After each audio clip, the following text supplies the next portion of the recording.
Dicho esto, le damos la bienvenida al presidente del directorio del IES, el señor Francisco Cepeda. Francisco, ¿cómo le va? Muy buenos días.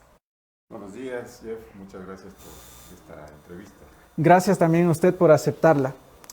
Hay varios temas que tocar. Yo creo que el IES sin duda es un dolor de cabeza para quienes van asumiendo esta función, pero por allí y antes de eso quiero ir un poco por el tema de su designación, Francisco. Claro. En ese sentido he visto de algunas personas, no puedo decir de mucha gente, pero cuestionamientos hacia su designación y casi que hasta pidiendo su renuncia a propósito del tema.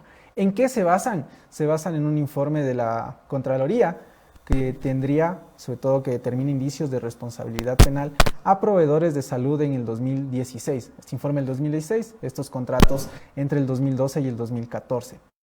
Allí consta su nombre, un poco para conocer y sobre todo para que la gente vaya entendiendo ¿por qué se lo involucra usted en este informe de Contraloría y hasta qué punto tiene usted responsabilidad también en este informe? Muchas gracias. Sí, a ver, comencemos por el principio. Existe una IRP, eso es verdad, y creo que hay que analizar qué es una IRP, ¿no es cierto? Es indicios de responsabilidad penal. Realmente la palabra que resalta ahí responsabilidad penal. Penal, ¿no es cierto? Sí. Y eso suena bastante grave. Nos olvidamos de la primera palabra, que es indicios. ¿Sí? Y creo que esa es la parte que me gustaría explicar. ¿Cómo se origina esta IRP? Se origina porque yo fui representante legal de un hospital que tenía convenio con el IES. El de los Valles. El Hospital de los Valles. ¿Sí? Yo como representante legal asumo obviamente toda la parte de ser la persona que asume lo que venga en contra del hospital en un tema legal. Okay. Nosotros como Hospital de los Valles, o el Hospital de los Valles, firmó un convenio en el año 2001 para prestar los servicios al IES. La Contraloría General del Estado ordena una auditoría a los prestadores que comprendía el periodo 2012-2014, periodo en el que yo fui gerente del hospital. En esa auditoría, que fue hecha a 24 prestadores de Pichincha, no solamente fue al hospital, sino a 24 prestadores de Pichincha, el informe determina que en el caso específico del Hospital de los Valles, el Hospital de los Valles presentó 24 millones de dólares como prefacturas que la compañía auditora contratada por el IES, que es lo que se debe hacer según la normativa de la Ley de Seguridad Social, en el artículo 125 se determina que el IES debe contratar una auditoría externa para poder validar los pagos que se deben hacer a los prestadores. Okay. Esa auditora externa, que se llamaba Redes, determina que hay $1.300.000 de valores objetados. ¿Okay? Por lo tanto, lo que se pagó al Hospital de los Valles en ese periodo fue un valor de 22 millones y algo más, que es exactamente el mismo valor que determina la auditoría. ¿Sí? Simplemente lo que hay es, hay 1.300.000 de valores objetados, pero eso nunca se pagó. ¿Okay? Entonces, este informe de Contraloría da origen a la IRP. Esto se envía a Fiscalía. Vale la pena mencionar ahí que se envía en forma tardía, porque la Contraloría para enviar a Fiscalía tiene un plazo de 180 días. Se excedió el plazo, más de 250 días. Okay. Pero bueno, eso solamente para indicar que ya comenzaba como nulo el proceso. Okay. Recibe Fiscalía y empieza la investigación previa. Me llaman a mí como gerente general del Hospital de los Valles a rendir mi declaración y le explico exactamente al fiscal lo que le estoy diciendo a usted. Le digo, mire, señor fiscal, nosotros atendemos como Hospital de los Valles solamente los pacientes que tienen autorización del IES. ¿Sí? Nosotros enviamos una prefactura que es auditada por una compañía independiente. Y nosotros facturamos solamente el valor que nos dice que se debe facturar la auditora. Y claro, hay unos valores objetados en la mitad que nosotros podíamos luego reclamar con los soportes debidos y que volvía a la auditoría de Redes. Digo, es lo que pasó. El fiscal, recuerdo tan claramente, me dice, pero no entiendo cuál es el problema. Entonces le digo, yo tampoco. O sea, desde ya había un llamado de atención de las mismas autoridades a saber por qué este proceso estaba realizando a cabo. Claro, o sea, no había... Entonces le digo, vea, yo lo que vengo es a declarar y vengo a aclarar esto, ¿no? Que es lo que estoy haciendo acá. El fiscal me dice, no, esperemos que venga Contraloría a explicar por qué se da este problema. Bueno, de eso han pasado 5 años, 7 meses. Y Contraloría, supongo que no ha ido, pero Fiscalía no impulsó esa investigación previa. O sea, quedó solamente hasta esa declaración última que yo hice. El plazo que tiene Fiscalía para cerrar una investigación previa son 2 años. Ya han pasado 5 años, 7 meses y esa investigación previa sigue abierta. ¿Y por qué cree usted que sigue abierta después de 5 años? Mire, yo no puedo contestar eso porque eso habría que preguntar más bien a Fiscalía. Lo que mi abogado sí ha hecho es pedir el cierre del caso, que se archive el caso, porque no queda otra, ¿no es cierto? Y no hemos tenido la fortuna de ser escuchados, y eso ya ha pasado. Entonces, de acuerdo con los temas legales, ya se cumplió hace más de 3 años, 7 meses, el plazo fatal que determina el artículo 585, y no se ha cumplido con el cierre de eso. Entonces, por eso aparece ese indicios de responsabilidad penal abierto en la Contraloría General del Estado. ¿Cree usted que podría responder en ese entonces a intereses políticos para que haya seguido este proceso en su contra? Mira, a mí no me gusta especular, pero lo que yo le puedo decir, y ustedes revisen las famosas sabatinas, había un problema en general con los hospitales del país, que estábamos reclamando los pagos, y de la noche a la mañana apareció una sabatina que decía que se ha perjudicado al fisco en $360 millones porque también estas auditorías se hicieron para la costa. Yo me estoy refiriendo solamente al caso que aparece en el informe, en el primer informe, de 24 hospitales en Pichincha, dentro de los cuales están obviamente los hospitales más grandes de acá, ¿no? Y el caso sigue abierto y no entendemos por qué sigue abierto, ¿no? Porque ¿Nunca se emitió una glosa tampoco en su contra? Nunca se emitió una glosa. Eso también consta en el informe, en el detalle de Contraloría. No se podía haber emitido una glosa porque debería haber ya algo concreto. Y mire, yo le traje los documentos para dejarle que ustedes revisen. La conclusión del IRP lo que indica es que posiblemente hay algunas facturas que pueden haberse pagado. ¿Cómo se puede determinar una responsabilidad penal con algo tan vago? Le voy a dejar a usted para que revise, porque lo tengo subrayado. Entonces, obviamente, cuando el fiscal inició el proceso, no sabía cómo podía arrancar, porque no está diciendo estas facturas se pagaron o hubo este problema o alguna cosa. Y obviamente, ¿no? O sea, en el caso mío como representante legal, todo el dinero que depositaba el IES iba a las cuentas de la empresa, porque eso es lo normal, eso es lo correcto, ¿no es cierto? Entonces, yo estoy acá en este caso porque yo fui el representante legal de esa empresa, pero no es nada personal. ¿Y que estaban involucradas también con ellas, el estado de investigación o el estado del proceso se ha mantenido igual que el suyo? En la mayor parte de los casos eso se ha quedado abierto, ¿no? Ok. Creo que queda bastante claro, y un poco para ir ya cambiando de tema la situación actual del IES, Francisco. Y solo, Jefferson, yo lo que sí es a dejarles a ustedes los documentos para que ustedes los revisen, y si hay alguna duda, con todo gusto estaré yo, estará mi abogado para aclararle, ¿no? Pero es exactamente lo que pasó. En buena hora que así sea.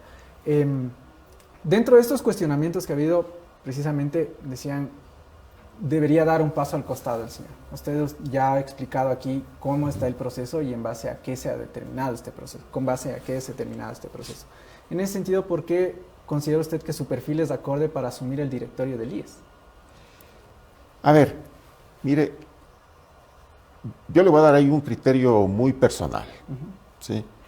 El IES es una institución gigante. La gente no nos damos cuenta hasta que llegamos. ¿Sí? Es una empresa que tiene en activos casi 64 mil millones de dólares, o sea, el 64% del PIB. Tiene inversiones en el BIES de 21 mil millones de dólares, 21% del PIB, ¿no es cierto? Y para mí, y puede ser que esté equivocado y solamente el tiempo dirá, pero quien tiene que manejar el IES debería ser una persona que tenga un perfil técnico, no un perfil político. Entonces, mucha gente piensa que este es un cargo político. Puede ser que yo esté equivocado. Para mí es un cargo técnico. Y yo como técnico estoy apenas un mes, y he empezado a revisar qué cosas han pasado en el IES. Y desde el punto de vista técnico, hay muchas inconsistencias, muchos temas que son, desde el punto de vista técnico, repito, absurdos. Por ejemplo, no es sostenible en el tiempo, ¿no es cierto? No es sostenible. No es sostenible en el tiempo que alguien diga, vamos a dar una cobertura adicional a un grupo de personas, llámese personas menores de 18 años, sin que exista una contrapartida que sea una prima. ¿Sí? Porque el IES es un seguro. Entonces usted tiene que dar coberturas en función de las primas. Así es como va jugando. Entonces, ¿qué es lo que ha sucedido? Que esto arranca desde un punto de vista político, no hay ningún análisis que diga esto nos va a costar tanto, en el tiempo va a subir a esto, etcétera, etcétera. Y lo que se solucionó es indicando que el Estado pagará esos valores. Y no se consideró la situación del IES, de si puede o no puede facturar, de cómo puede enviar esas cuentas, etcétera. Temas operativos, que en cualquier empresa sería sencillo. Pero en el tema del IES, esos son 100 millones, 200 millones, etc. Así es como se va creando la deuda de salud, la famosa deuda de salud.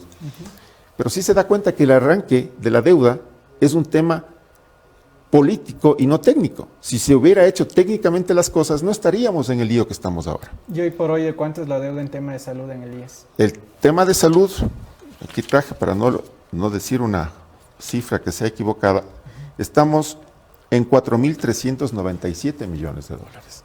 Y la deuda total suma 8.032 millones de dólares.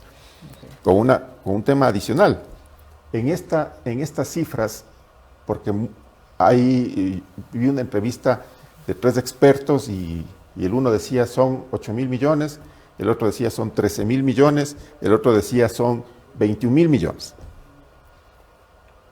Y quiere saber una cosa, las 3 cifras tienen alguna lógica. Y le voy a explicar por qué. 8.000 millones es la deuda que está registrada en el IES. Pero hay 5.000 millones más que no están registrados en el IES porque fue ese famoso periodo en el que el 40% se eliminó.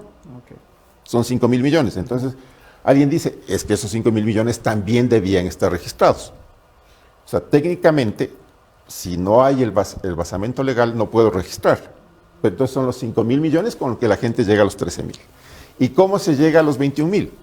Por los 8.000 millones de dólares que hay en bonos en el BIES. Entonces, sí se da cuenta. Entonces, una de las cosas que yo lo primero digo es, hay que aclarar las cifras para ver el problema que tenemos. ¿Sí? Para el tema de BIES que acaba de mencionarte, una pregunta alrededor de este tema, pero quiero dar la palabra a Javi Montenegro, que también tiene una serie de inquietudes. Javi, vamos contigo. Esta es su cámara, Francisco, por favor. Allá. Muchísimas gracias, Francisco, por esta entrevista. Importantísima la información que usted nos da. Yo he seguido de cerca desde hace varios años el tema del IES, sobre todo en el tema financiero, en el tema de las cifras que, como usted dice, creo yo, y corríjame si estoy equivocado, que los 2 grandes problemas que tiene el IES son la falta de recursos por las deudas, por los movimientos políticos que se ha hecho, pero también la falta de transparencia en las cifras. Que usted nos diga que son 8.032 millones de dólares. ¿Quiere decir esto que están descartando ya los 5.000 millones del tiempo que el correísmo retiró el 40% de los aportes para la jubilación, el 40%? ¿O el gobierno sí está considerando poder cancelar esto, quizás no en el corto plazo, pero establecer un plan de pagos Porque usted lo sabe ahora, el IES desde adentro, se debe saber mucho más, está en una situación difícil. A ver, ¿el IES está en una situación difícil? Sí, así es. Y tenemos que ser claros en ese tema. Ahora, que el gobierno esté descartando los 5.000 millones, ojo, nosotros no estamos descartando ningún valor, simplemente lo que estamos diciendo es eso se hizo en el gobierno anterior y no podemos registrar algo que no tenemos soporte. O sea, hay que respetar todo el tema legal, ¿no es cierto? Si es que eso se restituye, porque hubo un pronunciamiento de la Corte Constitucional y dijeron que se restituye el 40%, pero a partir del 2019. Entonces, del periodo del 2015 al 2018, nosotros no podemos violar ningún principio, ninguna disposición de la Corte Constitucional, ni ninguna ley. Pero yo le entiendo que, y es lo legal, efectivamente dijo que se restituya y el pronunciamiento fue en 2019. Pero usted como ahora cabeza del IES se da cuenta del peso que tendrá desaparecer, no por decisión suya, y quiero que quede claro, no estoy diciendo que este gobierno lo esté haciendo, pero desaparecer 5.000 millones de dólares que debían ser parte del IES, ¿no le va a pasar una factura mucho más grave? Solo lo que tenemos es que informar a la ciudadanía para que sepan y no se manejen las cifras alegremente, ¿cierto? O sea, esos 13.000 millones de dólares de que alguien habla, no son 13.000, son los 8.000. Y no se está desapareciendo nada. Eso no se registró porque había una orden legal para que eso no se registre en ese periodo. Cuando se hace la consulta y resultado de la consulta, lo que indica la Corte Constitucional es que a partir del 2019 se vuelva a registrar, estamos volviendo a registrar, ¿sí? O sea, nosotros tenemos que cumplir la ley exactamente como dice, ¿no? Y las disposiciones de la Corte. Yo entiendo, y como digo, no es un tema de este gobierno, pero sí es tremendamente grave si no son ustedes los que desaparecieron.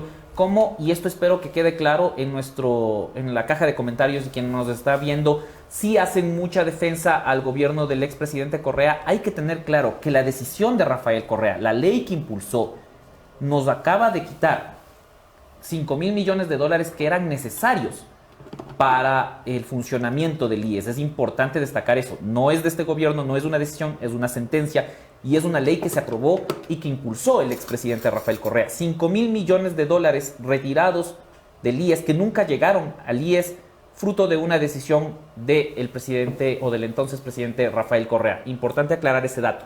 Ahora, me gustaría saber... Perdón si es que puedo acotar algo más en ese punto. Mire, los fondos, que son los seguros, que son 5 seguros que tiene el IES, ¿cierto? Salud, invalidez, vejez y muerte, seguro de cesantía, riesgos de trabajo y desempleo, se manejan por separado, ¿sí? Y el tema de la jubilación es un asunto muy importante porque esos 5.000 millones dan origen por las inversiones a crecimientos de ese flujo. ¿No es cierto? Entonces no solamente son los 5.000 millones, sino que usted tiene que proyectar en el flujo. ¿Se ha hecho esa proyección para entender más o menos de cuánto estamos hablando? Yo quiero saber, más allá de las inversiones en el IES, más allá de la compra de bonos, más allá de las decisiones políticas que se tomó durante el correato, solo hablando de este 40% que se retiró temporalmente, ¿cuánto nos costó las pésimas decisiones de Rafael Correa en el Seguro Social? Vea, esto es fácil de calcular porque son 5.000 millones más el 10% por cada año de interés compuesto, ¿sí? Entonces, y hay una cuestión muy importante, por ejemplo, que eso le va a afectar en algún momento al fondo de jubilación. ¿Qué es lo que sucede? Y esto es algo que en los cálculos actuariales nosotros tenemos que ver cómo se va a cerrar porque va a haber un hueco a partir del 2035 más o menos, pero por responsabilidad ya se debería dejar la estructura para que esto no se produzca un problema. Mire, en el 2010 había 7.4 afiliados por cada un jubilado.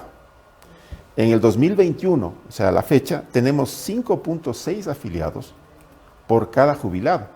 Y en el 2055 se va a tener 3.8 afiliados por cada jubilado. Es decir, en términos financieros, que el fondo debería ser lo suficientemente potente para que pueda cubrir estos gastos. Entonces, no es que, ¿para qué tenemos los fondos? Los fondos se tiene para cubrir los gastos futuros y se tiene que proyectar los gastos futuros en función del crecimiento de la población que se va jubilando, ¿sí? Entonces es un problema estructural que hay que resolver, para mí, en la sociedad civil, que la gente entienda primero el problema, que exista gente técnica que pueda aportar y ver las soluciones que dejen esto ya listo para años futuros, ¿no? Pasando del tema específico de lo que pasó, vamos a lo que se está haciendo. ¿Cuánto recibe el Instituto Ecuatoriano de Seguridad Social mensualmente por parte del gobierno? A ver, por parte del gobierno debería recibir 2.500 millones, es decir, 200 y pico de millones por mes. Normalmente se recibe al año la mitad, ¿sí? Y eso es lo que genera que la deuda vaya creciendo. Este es uno de los temas a trabajar con el Ministerio de Finanzas. En eso ya estamos trabajando. ¿Por qué? Porque viene el problema de que la deuda que no se paga se acumula y esa deuda genera intereses, y los intereses que generan de acuerdo a las tasas calculadas por la Junta es una tasa en este momento del 10,33%. Entonces es una barbaridad, si se dan cuenta. Entonces la deuda se va a ir haciendo impagable. Es el momento de sentarse y estructurar un mecanismo de pago, un fondo o algo, para que esa deuda vaya bajando y que los intereses se vayan conteniendo. O sea, esto le conviene también al gobierno encontrar esa solución.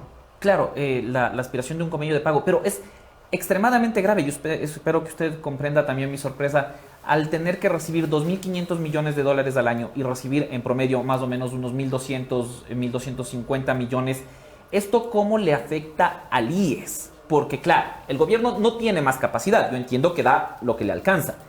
Pero lo cierto es que todos los días hay afiliados que no pueden atenderse, hay jubilados que no tienen la prestación completa de sus servicios, hay personas que no tienen los medicamentos. Es decir, ya hablando de la deuda entre el gobierno y el IES, es un problema que suena macro, pero que al final del día afecta a la mayoría. Hay más de 3 millones de afiliados al Seguro Social. ¿Cómo solucionar o cómo están haciendo ustedes para tratar de tapar los baches? A ver, hay 3,8 millones de afiliados, ¿no es cierto? Que es un tema importantísimo. Y aquí vale la pena mencionar ya en qué estamos trabajando, porque ¿qué es lo que más valora la gente del IES, los afiliados? ¿Sí? Lo que más valora es salud. Y en salud estamos haciendo un papel deficiente. ¿Por qué? Los índices de abastecimiento o de desabastecimiento, que a veces se confunden esas cosas, ¿no? O sea, abastecimiento es la capacidad que tengo y desabastecimiento es lo que me falta. Yo les voy a hablar de lo que me falta, el índice de desabastecimiento. En el Hospital Carlos Andrade Marín, a la fecha es 71%. Para que no se confunda y quede claro, el 29% simplemente está abastecido. Es decir, estamos con una falta de medicinas clarísima, que no podemos ocultar, ni se tiene por qué ocultar, ni se debe ocultar, ni se va a ocultar. El Teodoro Maldonado, 67% de desabastecimiento. Y el que mejor está, sin que esté bien, es el José Carrasco con el 57% de desabastecimiento. ¿Qué es lo que pasa acá? Nosotros tenemos que solucionar el problema de las medicinas, pero ya estamos trabajando en realizar compras directas. Compras directas centralizadas, porque acá este problema del desabastecimiento se da porque cada hospital tiene que hacer sus propios procesos de compra y empiezan a tener una variación de precios y cosas de esas. Se tienen que utilizar mecanismos diferentes porque siempre se habla de que hay mafias y toda la historia, pero nadie prueba nada. Entonces yo lo que digo es, a ver, para cortar estas mafias, cortemos la plata. Nosotros recién adquirimos un cargamento de antirretrovirales para pacientes que viven con VIH por $1 millón. ¿Y saben cuánto es lo que se hubiera tenido que pagar comprando por acá? $9 millones. Es decir, solamente comprando antirretrovirales se ahorra $8 millones. tenemos que seguir impulsando, compramos directamente a la OPS, ¿sí? Y estamos trabajando con la OPS para ver qué otros medicamentos podemos adquirir y ahí se va a encontrar una baja en los costos y se va a poder comprar más medicación. Puntualmente estamos trabajando para hacer las compras directas. Hoy tengo una reunión con la ministra de Salud para hacer esto en forma conjunta. Ya hemos hablado con la Asociación de Productores de Fármacos y yo les pregunté directamente, ¿y ustedes a qué capacidad instalada trabajan? Me dijeron al 50%. ¿Y cuánto es lo que nosotros podríamos obtener de descuento si es que compramos directamente? Me dice, claro, o sea, al distribuidor le damos un 20, 25. Y adicionalmente les dije, podrían reducirnos un poco más del precio porque van a aumentar la producción y les va a bajar los costos. Entonces, sí hay formas de adquirir medicación que cubra las necesidades que tiene la gente de una manera mucho más económica y que ya salgamos de este problema. Porque hay otro lío desde el punto de vista técnico y por eso me refería cuando Jeff decía más o menos, ¿y usted por qué está acá? Porque a mí me da una desesperación porque miren, el rato que no hay medicinas, la gente sufre. ¿Qué es lo que está pasando ahorita? Sí, pero financieramente la pregunta que hay que hacerse es, ¿qué pasa con la gente que estamos pagando en los hospitales? ¿Sí se da cuenta? O sea, nosotros pagamos gente en los hospitales que al no tener medicinas, suturas, insumos, etcétera, deja de operar. Y como no opera, lo que sucede es que derivan a prestadores privados. Entonces nosotros tenemos doble gasto. ¿Por qué? Porque derivamos a pacientes privados, pagamos las cirugías allá y nosotros pagamos el costo fijo de nuestra nómina, que es alto, en los hospitales, porque no pueden hacer cirugías porque no tienen insumos y medicamentos. Sin lugar a dudas, esto amerita una segunda parte. Sí me gustaría poder conversar más ampliamente del IES, que es como un monstruo que, como usted decía, no se entiende hasta no estar adentro la magnitud y lo grande que es. Pero yo quería cerrar con una pregunta nada más. Nosotros aquí en La Posta publicamos hace pocas semanas un video con varias cifras de la Seguridad Social y del Banco del Instituto Ecuatoriano de Seguridad Social, que hablaba de que las desinversiones que ha hecho el BIES para fondear al IES comienzan ya a terminar, que hasta el 31 de octubre se hace el último desembolso de estas desinversiones y que en adelante, es decir, solo para este año, noviembre y diciembre, ya tendríamos un hueco considerable en temas de salud y jubilación.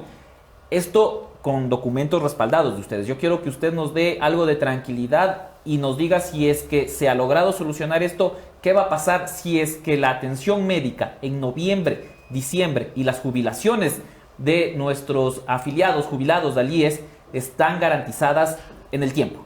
Ya. Vamos por la última parte. Las jubilaciones no tienen ningún problema, ¿sí?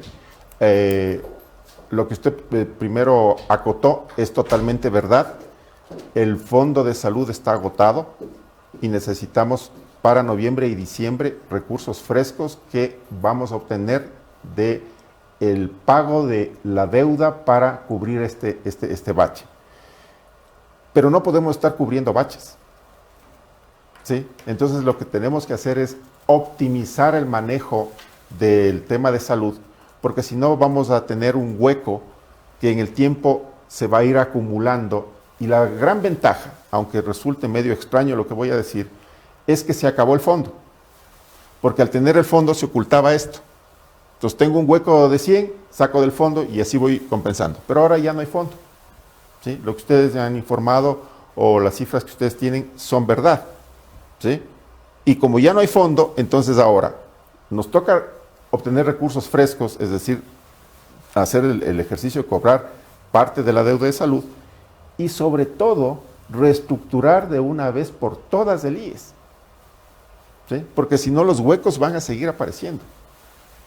Este es un trabajo que hay que dejar marcado el camino porque es un trabajo de mediano y largo plazo y la gente tiene que saber por dónde tiene que ir para que no se produzca esto otra vez. Y sobre ese tema, a ver si con la Pauli presente podemos agendar otra entrevista para hablar más sobre el tema de reestructuración del IES, que me parece que es bastante importante y que dará muchísimo de qué hablar. Sí, como para cerrar, Francisco, y siempre agradeciéndole por su tiempo en la caja de comentarios, veía una de las inquietudes que quieren realizarse.